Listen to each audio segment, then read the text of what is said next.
ব্রাহ্মণবাড়িয়ার সরাইলের শাহবাজপুর গ্রামের বর্বর ময়না হত্যার চাঞ্চল্যকর ঘটনাটি এখন সমগ্র দেশেই আলোচিত।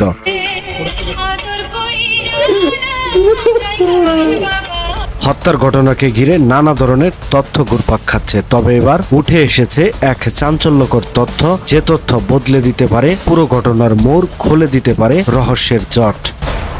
অনুসন্ধানে উঠে এসেছে মসজিদের পেছনে থাকা পরিত্যক্ত এক পাঠাগার। সূত্র বলছে, ঘটনার দিন মসজিদের ইমামকে মসজিদের তালা খুলে রাখতে বলা হয় এই পাঠাগার থেকেই। যদি তা সত্য হয় তবে মসজিদের ইমাম নয়, খুনি অন্য কেউ। যদিও ময়নার মা চাচাকে নিয়ে এক ভিন্নধর্মী খবর চাউর হয়েছে, যেখানে দাবি করা হচ্ছে ময়নার খুনি স্বয়ং তার মা এবং চাচা। তাহলে প্রশ্ন হচ্ছে, কে বা কারা এমন হুমকি দিল ইমামকে, এবং ময়নার মা চাচা কিভাবে ময়নাকে হত্যার পর লাশ মসজিদে নিয়ে গেল?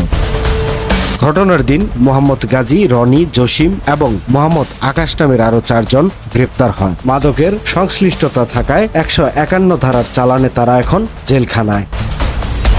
জানা যায়, নিখোঁজের পরদিন ভোরবেলা রক্তাক্ত ও বিবস্ত্র অবস্থায় ময়নার লাশ মিলে হাবলিপাড়া মসজিদের 2য় তলায়। মসজিদের চাবি ছিল ইমাম মুয়াজ্জিনের কাছে। তালাবদ্ধ মসজিদের ভেতর কিভাবে প্রবেশ করেছে তাহলে পাষণ্ডরা?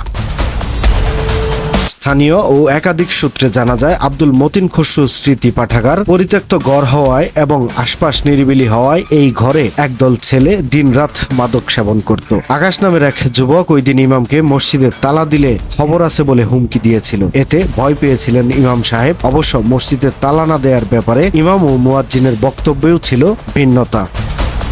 হত্যার ঘটনাকে ঘিরে নানা ধরনের তথ্য ঘুরপাক খাচ্ছে ওই গ্রাম থেকে শুরু করে সারা দেশে।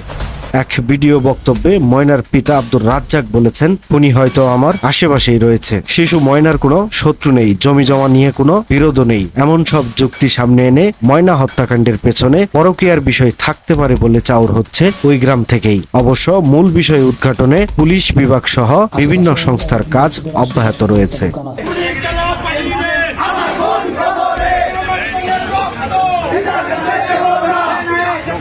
এদিকে হত্যাকারী শনাক্ত ও দৃষ্টান্তমূলক বিচারের দাবিতে ব্রাহ্মণবাড়িয়া, সরাইল ও ঢাকা সহ দেশের বিভিন্ন প্রান্তে হচ্ছে মানববন্ধন। পুলিশ বিভাগ এ পর্যন্ত ময়নার পিতামাতা, চাচা সহ 10-11 জনকে এ বিষয়ে জিজ্ঞাসাবাদের পর 2 জনকে প্রথমে আটক ও পরে করেছে গ্রেপ্তার, যার মধ্যে একজন ময়নার চাচা। অপরদিকে ময়নার মায়ের করা মামলায় রিমান্ডে আছেন মসজিদের ইমাম মোহাম্মদ হামিদুর রহমান ও মুয়াজ্জিন সাইদুল ইসলাম।